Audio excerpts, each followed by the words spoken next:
Fastest fast के 11वें दिन के क्लास में आप सभी का स्वागत है।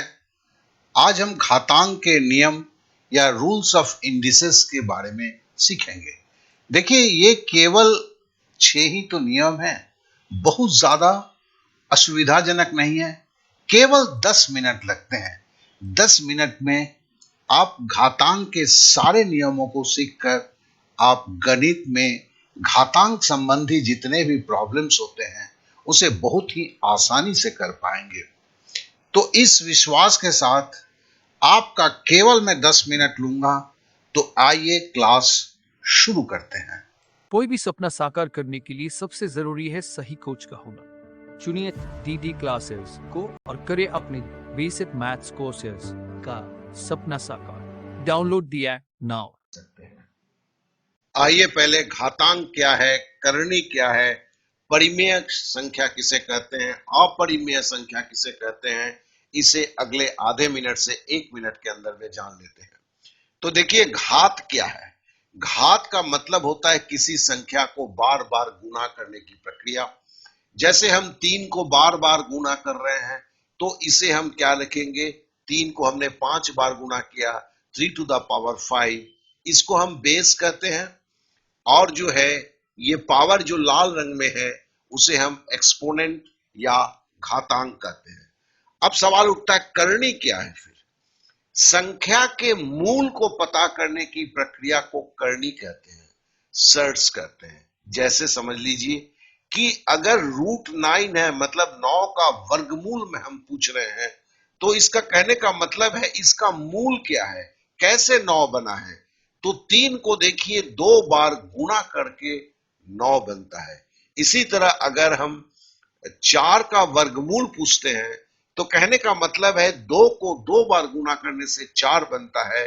तो इस प्रक्रिया को करनी बोलते हैं।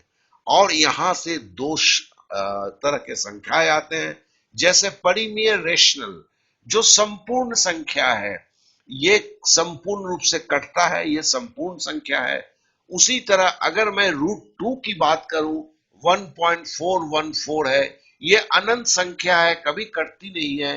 √7 बराबर 2.646 हुआ, तो कहने का मतलब है कि दशमलव की वो संख्याएं जो कटती नहीं है उसे इरेशनल या अपरिमेय संख्या कहते हैं। चलिए, यहां पर हमने इतना जानना था, हमने जान लिया। अब हम आगे की तरफ बढ़ते हैं। आइए अब घातांक के 6 बेसिक नियम को जानते हैं। और जानिएगा कि इन नियमों को अगर नहीं जानते हैं तो घातांक के सवाल को करना बड़ा मुश्किल है, और इसके लिए 6-7 मिनट ही केवल लगता है। तो चलिए हम पहले नियमों को जान लेते हैं। तो सबसे पहला जो है, देखिए, हम अत्यंत सरल शब्दों में थोड़े से अलग टाइप से हम समझाने की कोशिश करेंगे। पहला देखिए, 3 का पावर 1 है, इसका मतलब क्या है, ये 3 है। अब इसके ऊपर से पहला नियम के बारे में हम बात करते हैं। चल देखिए, हमने 3 को यहां पर 7 बार गुणा किया है, तो हमने क्या लिखा, 3 टू द पावर 7। ये 7 क्या बताता है, जैसे हमने घातांक में बोला कि 3 को बार बार 7 बार गुणा किया गया है। अब देखिए, इसे तो हम ऐसे भी लिख सकते हैं, 3 को 1 प्लस 1 प्लस करके 7 बार लिख सकते हैं। ये तो जोड़ देंगे तो 3 टू द पावर 7 होगा। इसको तो हम थोड़ा और भी कर सकते हैं। देखिए, 3 टू द पावर 4, 4 बार 3 को गुणा किया, और फिर 3 को 3 बार गुणा किया। और अगर ये गुणा के चिन्ह में जुड़ा हुआ है तो मामला तो यही है। तो इसे हम कैसे लिख सकते हैं, 3 to the power 4 into 3 to the power 3। तो सर्ट्स का बेसिक नियम जो है, और इसे हम ऐसे भी लिख सकते हैं, क्योंकि बेस बराबर है 3 टू द पावर 4 प्लस 3। तो सर्ट्स का बेसिक नियम यही पहला नियम बोलता है। ए देखो, बेस यहां पर भी सही है, 1 है, यहां पर भी दोनों ही ए है। ऐसे में a to the power m गुना a to the power n, जैसे 3 टू द पावर 4 गुना 3 टू द पावर 3, चूंकि दोनों ही 3 है तो बेस वही रहता है, पावर आपस में जुड़ जाते हैं, जो हम यहां पर देख रहे हैं, m प्लस n। यह पहला रूल हुआ। चलिए अब दूसरे रूल पे चलते हैं। तो इसके साथ साथ एक पॉइंट भी आता है कि भैया एक चीज और जान लेते हैं, 3 टू द पावर 0 बराबर 1 कैसे है। तो चलिए गुना करते हैं, 3 टू द पावर 0 गुना 3 टू द पावर 1। चूंकि बेस बराबर है तो हम यहां क्या लिखेंगे, पावर में 0 प्लस 1 एक्सपोनेंट में, तो 3 टू द पावर ये बराबर क्या होगा, 3 टू द पावर 1 मतलब ये 3 हो गया, ठीक है ना।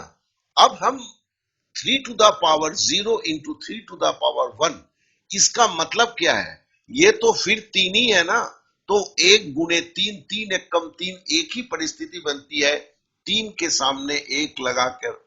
तो अब इसका मतलब क्या है, 3 टू द पावर 0 बराबर 1 है, क्योंकि 3 टू द पावर 0 का और कोई भी मान रखेंगे तो 3 का मान बदल जाएगा।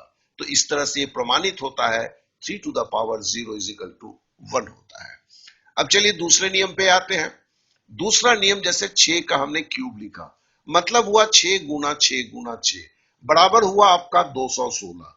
अब देखिए 6 को तो हम तोड़ भी सकते हैं, 2 गुना 3, 3 2 तिहाई 6, और ये क्यूब है, इसका मतलब है हमें 2 को 3 बार गुना करना है, 3 को 3 बार गुना करना है।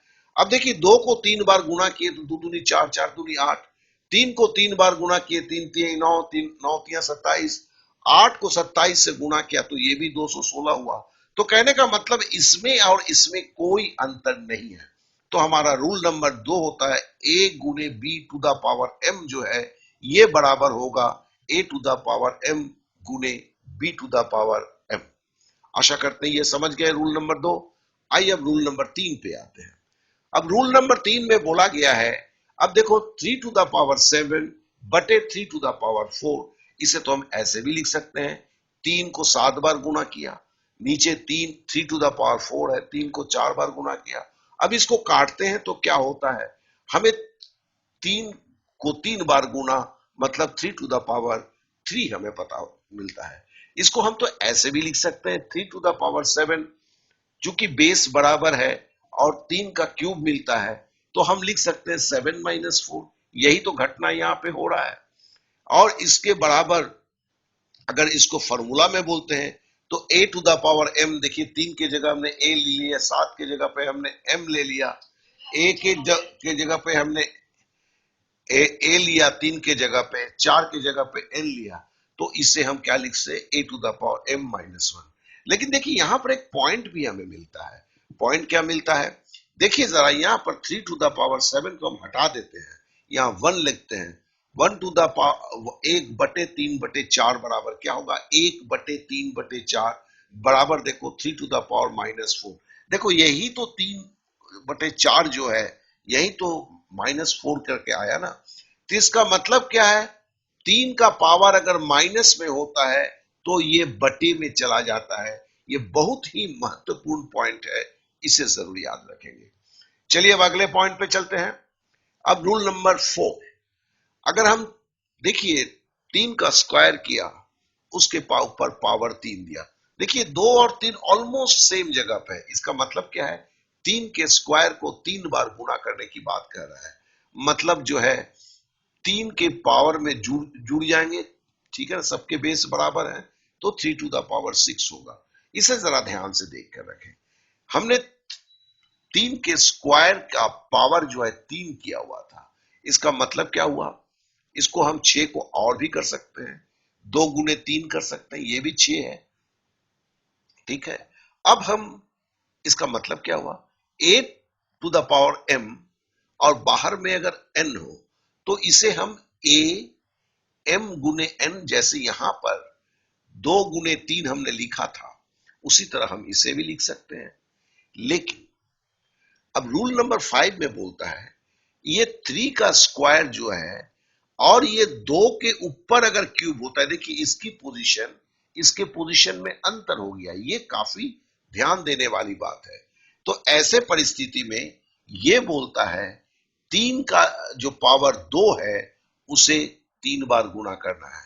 यहां पर बोला था 3 के स्क्वायर को 3 बार गुणा करना, ये क्यूब का मतलब था, लेकिन यहाँ पे 2 के ऊपर क्यूब है, यहाँ 3 के स्क्वायर के ऊपर क्यूब था, दोनों के अर्थ को देखिए कैसे चेंज हो गया।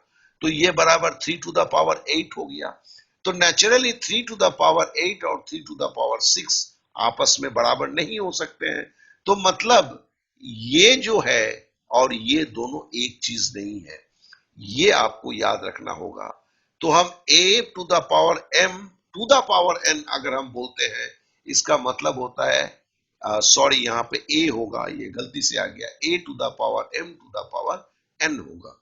तो इसका मतलब यहां से हमें ये समझ में आता है 3 to the power 2 the power 3 अगर होता है, ये कभी भी बराबर नहीं होता है 3 टू द पावर 2 का क्यूब। ये कभी इनके बराबर नहीं होगा, जो हमने समझ लिया है। या हम a to the power to the into n कभी भी बराबर नहीं होगा आपका a to the power m to the power n के। तो आशा करता हूं कि ये भी आपके पास एकदम क्लियर हो गया होगा। अब आखिरी रूल पे आते हैं, रूल नंबर 6। यहां बोलता है 3/4 का क्यूब। इसका मतलब क्या हुआ? ये बोलता है 3 का क्यूब 4 का क्यूब। देखिए यहां बेस बराबर नहीं है, लेकिन ब्रैकेट करके क्यूब दिया हुआ है, मतलब ये 3 का क्यूब भी इधर भी क्यूब करना है, हमें 4 का भी क्यूब करना है। इसका मतलब क्या है? a बटे b अगर दो अलग अलग बेस है और इन दोनों का पावर n अगर होता है, तो हम इसे लिख सकते हैं a to the power n और b to the power n। तो देखिए ये 6 रूल्स जो है आपके सामने से गुजरा, आपने इसे समझा। अब क्या है कि अब ये जो है, आप जब गणित करेंगे तब ये चीज आपको काफी ज्यादा मदद फास्टेस्ट फास्ट के 11वें दिन के क्लास में आप सभी का स्वागत है। आज हम घातांक के नियम या रूल्स ऑफ इंडिसेस के बारे में सीखेंगे। देखिए ये केवल 6 ही तो नियम हैं, बहुत ज्यादा असुविधाजनक नहीं है। केवल 10 मिनट लगते हैं। 10 मिनट में आप घातांक के सारे नियमों को सीखकर आप गणित में घातांक संबंधी जितने भी प्रॉब्लम्स होते हैं उसे बहुत ही आसानी से कर पाएंगे। तो इस विश्वास के साथ आपका केवल मैं 10 मिनट लूंगा, तो आइए क्लास शुरू करते हैं।